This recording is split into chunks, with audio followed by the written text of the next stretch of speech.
नमस्कार दोस्तों, stock market studies में फिर से एक बार आपको बहुत-बहुत स्वागत है। तो आज मैं फिर से आपके सामने कुछ इंपॉर्टेंट कंपनी का अपडेट शेयर करने वाला हूँ। तो इस वीडियो को पूरा लास्ट तक देखिएगा और अभी तक आपने चैनल को सब्सक्राइब नहीं किया तो जरूर कर लीजिएगा। कंटिन्यूअसली इन्फॉर्मेशन और अपडेट्स पाने के लिए चैनल के ऊपर बने रहिएगा। तो चलो देख लेते हैं कौन सा कंपनी है इस वीडियो के अंदर।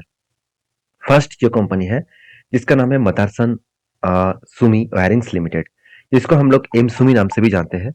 देखिए इस कंपनी की जो बिजनेस है वो टोटली वायरिंग सेगमेंट के ऊपर है और आप यहाँ पे देख सकते हैं 40% मार्केट शेयर इस कंपनी अकेला लेकर रखे हैं। और इस कंपनी का जो बिजनेस है वो बिजनेस बहुत हाई मतलब ग्रोथेबल फ्यूचर में आगे बढ़ने का चांसेस है। ऐसी बात मैं क्यों बता रहा हूँ, मैं एक वीडियो आपके साथ शेयर किया था पिछले दिनों में, वहां पे आपको मैं डायरेक्टली मेंशन किया हूँ कि इस कंपनी का बिजनेस किस तरीके से आगे बढ़ रहा है और किस तरीके से कंपनी को प्रोजेक्ट मिल रहा है। अभी मैं बेसिक इस कंपनी के एक डिटेल्स के बारे में बात करूं तो आप यहाँ पे एक एक चीज देखेंगे तो कंपनी फिर से इस बिजनेस को बड़ा करने के लिए एक कैपेक्स को अनाउंसमेंट किया है। करीबन 198 करोड़ के आसपास और कंपनी कैपेक्स को बढ़ा चुके हैं और वो भी फाइनेंशियल ईयर 2023 में।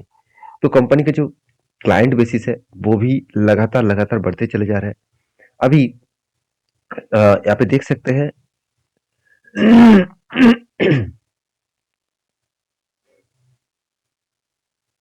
Motherson Sumi Wirings Limited enjoys strong percentage of Samvardhana Motherson International Limited। तो एक्चुअली संवर्धना मदरसन इंटरनेशनल लिमिटेड कंपनी का ही एक सब्सिडरीज कंपनी था और उसको डीमर्ज करके मार्केट में लिस्टिंग किया गया। जो आप देख सकते हैं सुमितोमो वायरिंग्स लिमिटेड जो है वो hold 33% stake and 21% stake Motherson Sumi International Limited. तो इसका मतलब जो जो परसेंटेज है स्ट्रॉन्ग परसेंटेज कंपनी के पास है, तो एक अच्छी बात है, कंपनी के ग्रोथ होने के लिए काफी है। और कंपनी एक डेप को कम करने वाला कंपनी है, 21% के आसपास इसका डेप्थ है। और सबसे जो बड़ी बात है, मैं पहले ही बोल चुका हूँ, कंपनी का जो प्रोजेक्ट, कंपनी को कितना ट्रेड मिला, कितना प्रोजेक्ट मिला। देखिए कंपनी को पहले 600 करोड़ के आसपास, 675 करोड़ के आसपास, 650 करोड़ के आसपास तो कंपनी का टोटल प्रोजेक्ट मिलता था। आज वो बढ़ के हो चुके 900 करोड़ के आसपास। तो एक हाई ग्रोथेबल सिचुएशन यहाँ पे देखने को मिले। अभी इस कंपनी के ऊपर जो एक डेटा मैं आपको दिखा दूं, कंपनी का कैश फ्लो, अगर आप कैश फ्लो को देखेंगे तो कंपनी का कैश फ्लो इस बार कितना 224 करोड़ के आसपास देखने को मिला। तो कंपनी अल्टीमेटली प्रॉफिट कितना किया, कंपनी प्रॉफिट किया करीबन 450 करोड़ के आसपास। तो कंपनी में कैश फ्लो में अभी भी कमियां है, मतलब कंपनी दिखा रहा था कि मुझे इतना प्रॉफिट हुआ, अल्टीमेटली कंपनी को इतना प्रॉफिट नहीं आया। क्योंकि देखिए कंपनी का जो कैश फ्लो है वो बता रहा है 224 करोड़ के आसपास हाथ में पैसा है। इसका मतलब समझ लीजिए, मान के चलिए आपका एक बिजनेस है और आप जो कस्टमर को प्रोडक्ट बेचा, वो मान के चलिए आप कस्टमर को 1 लाख का प्रोडक्ट बेचा। तो 1 लाख का जो प्रोडक्ट आपने बेचे, तो वो प्रोडक्ट आपने तो बेचे, आप प्रॉफिट एंड लॉस में दिखा दिया कि मुझे 1 लाख का प्रॉफिट, मतलब 1 लाख पैसा आने वाले हैं। तो इस 1 लाख का जो प्रोडक्ट बेचा उसमें मान के चलिए 10,000 आपका प्रॉफिट होगा। तो आप सोच रहे कि मेरा 10,000 का प्रॉफिट होगा, तो 10,000 का प्रॉफिट आप खाते में दिखा चुके हैं। अल्टीमेटली कस्टमर ने पैसा आपको नहीं दिया। तो जब पैसा नहीं दिया तो आपके कैश फ्लो में वो जीरो दिखेगा। तो जब भी वो कस्टमर पैसा देंगे, मान के चलिए कस्टमर बोल रहे हैं कि चलो आप अभी 5,000 रुपया ले लो, बाद में मैं बाकी पैसा देने वाला हूँ। तो आप तो पहले दिखा चुके हैं कि मेरा प्रॉफिट होने वाला है 10,000 रुपया। तो आप मतलब कंपनी की प्रॉफिट एंड लॉस में क्या दिखेगा, दिखेगा कि नेट प्रॉफिट 10,000, मगर अल्टीमेटली हाथ में कितना पैसा है 5,000। तो इसका मतलब आपको हमेशा प्रॉफिट एंड लॉस के साथ साथ कंपनी का कैश फ्लो को भी देखना चाहिए। तो एक्चुअली कैश फ्लो कितना है वो देखना चाहिए। तो कभी कभी बैंक सेक्टर में, फाइनेंस कंपनी में आपको कैश फ्लो नेगेटिव दिखेगा, उसका मतलब कुछ अलग बात है। वो तो मैं बैंक सेक्टर में ही आपको चर्चा करता हूँ। तो बैंक सेक्टर का जब वीडियो बनाऊंगा तब उसके बारे में भी चर्चा करूंगा। तो इस कंपनी के ऊपर बात करूं तो आप देख सकते हैं जो डेटोस डे है, आप वो डेटोस डे को देखेंगे तो कंपनी का डेटोस डे लगातार लगातार कम होता गया, एक अच्छी बात है। इन्वेंटरी डे भी कंपनी कंट्रोल में रखे। अभी इस कंपनी के एज ए इन्वेस्टर, प्रोमोटर से लेकर एफएसडीएस पब्लिक, हर किसी के पास यहाँ पे इन्वेस्टमेंट आपको देखने को मिले।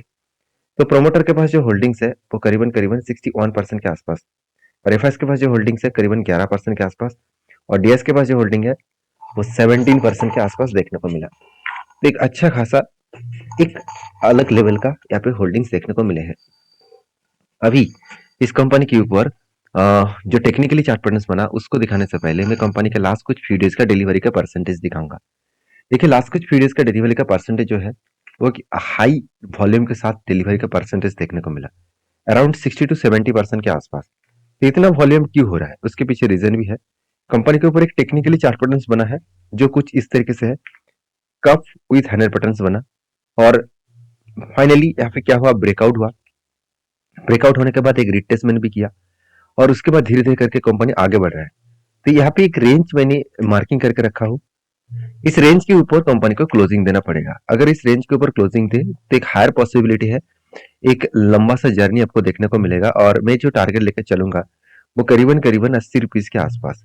और इस टारगेट में यही इसीलिए लूंगा क्योंकि पैटर्न को ब्रेकआउट भी कंफर्म हुआ, और सॉरी ब्रेकआउट भी हुआ, और उसके बाद ब्रेकआउट कंफर्म होगा तभी मैं एंट्री लूंगा।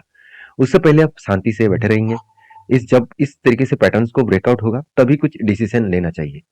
तो बाकी आपकी क्या राय है जरूर मुझे कमेंट्स करके बताना। नेक्स्ट जो कंपनी उसका नाम है इंडिया मार्ट इंटरमेश लिमिटेड। देखिए इस कंपनी का जो बिजनेस मॉडल्स है, B to B digital marketing का बिजनेस है। मतलब डिजिटल मार्केट प्लेस में कंपनी काम करते हैं ऑल ओवर कंट्रीज में। तो इंडिया के एक सबसे बड़ा online B to B business करने वाला कंपनी है। तो इस कंपनी का ग्रोथ होने का चांसेस बहुत ज्यादा देखने को मिल जाते हैं। कंपनी का 60% मार्केट शेयर अकेला लेकर रखा है, और B to B market place में कंपनी आगे बढ़ रहा है। तो इस कंपनी के ऊपर आप देखेंगे तो कंपनी के जो बिजनेस मॉडल्स है वो धीरे धीरे करके नहीं, बहुत तेजी से आगे बढ़ रहा है, क्योंकि इस मॉडल्स के बिजनेस बहुत तेजी से ग्रोथ करता है। इसके पीछे रीजन भी है। मान के चलिए बी टू बी बिजनेस है क्या, मतलब है क्या वो समझ लीजिए। बी टू बी बिजनेस है, मान के चलिए आप एक प्रोडक्ट बना चुके हैं, उस प्रोडक्ट को कस्टमर को नहीं, आप कोई मतलब डीलर को बेचना चाहते हैं, आप कोई होलसेलर को बेचना चाहते हैं। तो वो आप ओपन मार्केट तो कर ही सकते हैं, ऑनलाइन प्लेटफॉर्म के माध्यम से आप कैसे करेंगे, उसके लिए आपको इंडिया मार्ट जो है, इस कंपनी के ऊपर आपको करना क्या है, आपको रजिस्टर करना है। और इंडिया मार्ट क्या करेंगे, आप जिस तरीके से डीलर ढूंढ रहे हैं उसी तरीके से डीलर भी आपको कुछ इस तरीके से मैन्युफैक्चरर ढूंढ रहा है। तो ये दोनों को लिंक कराने का काम कौन करेगा, इंडिया मार्ट। तो इंडिया मार्ट का क्या फायदा होगा, इंडिया मार्ट इस दोनों व्यक्ति को जो लिंक कराया, तो इसके माध्यम से जो कमीशन है वो कमीशन को वो खुद के पास रखेंगे। तो इसी तरीके से बिजनेस काम करते हैं, और इसी कारण की वजह से कंपनी का ग्रोथ भी अच्छा खासा देखने को मिला। कंपनी अभी भी 16,600 करोड़ के आसपास है। कंपनी का आरओसी आरओई दोनों ही आपको अच्छा खासा देखने को मिला। कंपनी का डेप्थ ना के बराबर है, और कंपनी का प्रोमोटर होल्डिंग जो है वो भी आपको शानदार तरीके से देखने को मिला। अभी क्वार्टरली रिजल्ट के बारे में बात करें, कंपनी का सेल्स लगातार ग्रोथ होता देखने को मिले, और एक्सपेंस भी कंपनी कंट्रोल में रखे, और नेट प्रॉफिट लगातार बढ़ता हुआ देखने को मिले। तो एक अलग लेवल का नेट प्रॉफिट यहाँ पे बढ़ता हुआ देखने को मिल चुके हैं। तो मेरे हिसाब से एक अच्छा खासा हाई ग्रोथेबल सिचुएशन देखने को मिले है। अभी एज ए इन्वेस्टर इस कंपनी के ऊपर प्रोमोटर से लेकर एफआईडीएस पब्लिक हर किसी के पास इन्वेस्टमेंट दिखेगा। अगर मैं इन्वेस्टर के बारे में बात करूं, देखिए प्रोमोटर ने क्या किया, होल्डिंग को कंटिन्यू किया। मगर एफएस ने क्या किया, पहले 25% का होल्डिंग था, आज बढ़ के कर चुके 27%। तो सोचिए जब इंस्टीट्यूशन, सबसे बड़ा इंस्टीट्यूशन एफआईएस माना जाता है, तो वो खुद इतना बड़ा होल्डिंग को कंटिन्यू कर रहे हैं और होल्डिंग को बढ़ा चुके हैं, तो कुछ ना कुछ बड़ा धमाका तो कंपनी के ऊपर होने का चांसेस है। और एफएस के पास, डीएस के पास सेम टू सेम होल्डिंग है, पहले जितना होल्डिंग्स था, और पब्लिक के पास भी अच्छा खासा होल्डिंग्स है। तो ये सारे पॉइंट्स मेजर करते हुए एक ही बात कहूंगा, कंपनी में एक हाई ग्रोथेबल सिचुएशन देखने को मिलेगा।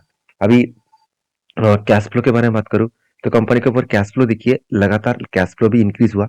अभी इस बार कैश फ्लो कितना दिखा है, 464 करोड़ के आसपास। और कंपनी का प्रॉफिट एंड लॉस कितना हुआ, करीबन 300 करोड़ के आसपास। तो देखा जाए तो ठीक ठाक ही है इस जगह पे। तो कंपनी के ऊपर जो सेल्स ग्रोथ है वो बहुत शानदार है, प्रॉफिट ग्रोथ भी और भी शानदार है, और कंपनी का रिटर्न ऑफ इक्विटी भी ठीक ठाक है। कंपनी एक साल में अच्छा खासा रिटर्न दिया, मगर 3 साल में नेगेटिव रिटर्न दिया। क्यों दिया, चलो मैं एक बार चार्ट पैटर्न में आपको दिखा देता हूँ। 3 साल में रिटर्न नेगेटिव देने के पीछे रीजन है, कंपनी देखिए 2021 में कोविड के बाद कंपनी एक धमाका परफॉर्मेंस किया, और 2021 के बाद एक बिग क्रैश देखने को मिला, और यही कारण की वजह से एक नेगेटिव सेंटीमेंट क्रिएट हुआ। अभी एक साल में कंपनी क्या किया, कंपनी एक अच्छा खासा एक पैटर्न क्रिएट किया, और उसके बाद एक टारगेट भी अचीव हुआ। तो पैटर्न किस तरीके से बना, सबसे पहले देख लीजिए। यहाँ पे क्या बना, एक शोल्डर बना, उसके बाद एक हेड बना, उसके बाद एक शोल्डर बना। तो देखिए इस तरीके से पैटर्न्स को कहा जाता है reversal head and shoulder pattern. तो reversal head and shoulder pattern, इस तरीके से पैटर्न्स को कंपनी ने क्या किया, इसको मार्किंग किया। मैंने इस मार्किंग लेवल में क्या हुआ, यहाँ पे पैटर्न्स को कंप्लीट होने दिया, और इसके बाद ब्रेकआउट भी हुआ, और ब्रेकआउट के बाद देखिए ब्रेकआउट कंफर्मेशन भी हुआ। तो ब्रेकआउट होने के बाद ब्रेकआउट कंफर्मेशन नेक्स्ट कैंडल में भी हो चुके थे और यहाँ पे भी हुआ। उसके बाद देखिए धीरे धीरे करके ऊपर गया, नीचे एक बार रिटेस्ट भी किया उसी रेंज को, और उसके बाद देखिए टारगेट को अचीव किया। तो ये जो टारगेट बना था वो करीबन करीबन देखा जाए तो 28% के आसपास, और जब एंटी बना था तब भी मैंने आपको वीडियो बनाकर शेयर किया था। तो अभी फिलहाल के लिए इंतजार करना ठीक ही रहेगा, क्योंकि फिर से एक पैटर्न्स बनने जा रहा है, एक बिग कप विद 100 पैटर्न्स बनेगा, तो फिर से मैं कुछ एंटी लेने के लिए तैयार रहूंगा। तो फिलहाल के लिए कोई एंटी लेवल्स नहीं है, जब कोई एंटी बनेगा मैं आपके साथ जरूर शेयर करूंगा। नेक्स्ट जो कंपनी है उसका नाम है एल टी आई माइंड। देखिए एल टी आई माइंड आप सभी जानते हैं, ये देखा जाए तो एक आईटी सेक्टर से बिलोंग करते हैं, और इस कंपनी का मार्केट कैप करीबन 1,86,000 करोड़ के आसपास है। कंपनी का आरओसी आरओई दोनों ही आपको ठीक ठाक देखने को मिला।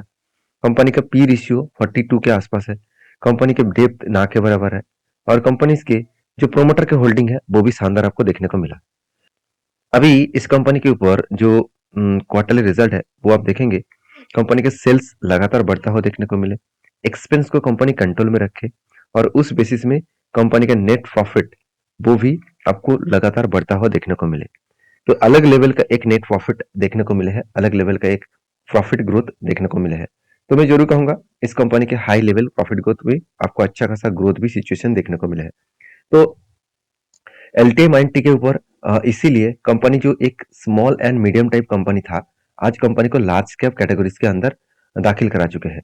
अगर आप देखेंगे तो यहाँ पे आप देख सकते हैं एलटीआई माइंड जो है वो एलटीआई और माइंड दो अलग अलग कंपनी थे, आज दोनों को मार्च किया गया और एक साथ मार्च होकर लार्ज कैप कैटेगरीज के अंदर इसको देखने को मिला। तो कंपनी की खासियत पॉइंट क्या है मैं आपको बता दूं, कंपनी की खासियत पॉइंट यही है, कंपनी कंटिन्यूसली खुद का जो मतलब कैश फ्लो है उसको कंटिन्यूसली मेंटेन किया, और उसके साथ साथ कंपनी ने फिक्स्ड एसेट को इस बार अच्छा खासा परचेज किए। लास्ट कुछ सालों में देखा है तो कंपनी 200-300 करोड़ के आसपास फिक्स्ड एसेट को परचेज करते थे। अभी 2022 में और 2023 में इस दोनों सालों में अच्छा खासा फिक्स्ड एसेट को परचेज किया गया, और इसी बेसिस में एज ए इन्वेस्टर भी इस कंपनी के ऊपर लगातार निवेश किया। जैसे आप देखेंगे तो प्रोमोटर के पास अच्छा खासा होल्डिंग्स है, एफआईएस और डीएस के पास भी अच्छा खासा होल्डिंग्स आपको देखने को मिला, और पब्लिक के पास भी अच्छा खासा होल्डिंग्स है। तो सारे होल्डिंग जो है वो शानदार तरीके से देखने को मिले। अभी इस कंपनी के ऊपर लास्ट कुछ फ्यू मंथ्स का डेटा दिखा दूं तो आप देखेंगे तो कंपनी 38-50% के आसपास यहाँ पे डिलीवरी का परसेंटेज देखने को मिले है। तो अभी उतना हाई वॉल्यूम के साथ डिलीवरी नहीं है, फिर भी इस कंपनी का टेक्निकली चार्ट पैटर्न देखिए, धीरे धीरे करके एक अपटर्न मूवमेंट में जा रहा है, क्योंकि कप विथ 100 पैटर्न बना और फाइनली यहाँ पे ब्रेकआउट हुआ। ब्रेकआउट होने के बाद देखिए धीरे धीरे करके कंपनी आगे बढ़ रहा है और टारगेट के नजदीक भी जा रहा है। तो मेरे हिसाब से एक इजी तरीके से टारगेट को वो अचीव करेगा। उससे पहले यहाँ पे जो स्ट्रांगली लेवल्स है, स्ट्रांगली लेवल कौन सा है, एक स्ट्रांग रेजिस्टेंस कम सप्लाई जोन है, क्योंकि प्रीवियस यही लेवल से मार्केट एक बिग क्रैश हुआ था। तो इस लेवल को भूलना नहीं है, क्योंकि इस लेवल को टच किया मतलब इसको ब्रेकआउट करना पड़ेगा, तभी एक बड़ा सा लेवल्स अचीव होने का चांसेस आपको दिखेगा। तो अगर 6600 के, सॉरी मैं एक बार लिख लेता हूँ, 6600 के आसपास अगर इसका टारगेट बने तो ऑलमोस्ट इसका टारगेट बनेगा 22% के आसपास। तो एक अच्छी बात है। तो इस कंपनी के ऊपर आपकी क्या राय है जरूर कमेंट्स करके बताना, और वीडियो में अगर जानकारी अच्छा मिल रहा है तो प्लीज एक लाइक भी कर देना। तो नेक्स्ट जो कंपनी उसके बारे में बात करें उसका नाम है केपीआई ग्रीन एनर्जी लिमिटेड। देखिए केपीआई ग्रीन एनर्जी लिमिटेड आप सभी जानते हैं, इस कंपनी एक ग्रीन एनर्जी के ऊपर काम करने वाला कंपनी है। अब इसके ऊपर बहुत बड़ा एक अपडेट आया, वो अपडेट में पिछले दिनों में भी शेयर किया था कि कंपनी जल्द से जल्द आपको स्प्लिट देने वाले हैं। तो कंपनी का जो फेस वैल्यू है वो फेस वैल्यू को ब्रेक करने वाला है, क्योंकि इसका जो टोटल अनाउंसमेंट है वो 30 दिसंबर में एक बोर्ड मीटिंग हुआ था। उस बोर्ड मीटिंग में अनाउंसमेंट हो चुके हैं कि आप देख सकते हैं, कंसीडरिंग अब देख सकते हैं considered the recommended issues of bonus equity share of promotions of 1:2 ratio का, मतलब एक के बदले 2 शेयर आपको कंपनी बोनस देने वाला है। तो एक अच्छी बात है। तो इसका डेट फाइनली अभी तक अनाउंसमेंट नहीं किया गया, तो डेट मुझे लगता है कंपनी क्वार्टरली जो रिजल्ट पब्लिश करेगा, क्वार्टर 3 का रिजल्ट, तो उसी डेट में शायद कंपनी आपको एक्स्ट्रा बोनस जरूर देंगे। तो एक के बदले 2 शेयर कंपनी आपको देंगे, तो उस बेसिस में कंपनी के ऊपर स्टडी करिए, उसके बाद काम करिए। ये था कुछ कंपनीज का अपडेट। वीडियो में जानकारी अच्छा मिले तो प्लीज लाइक करना, दोस्तों के साथ भी शेयर करना। Thank you.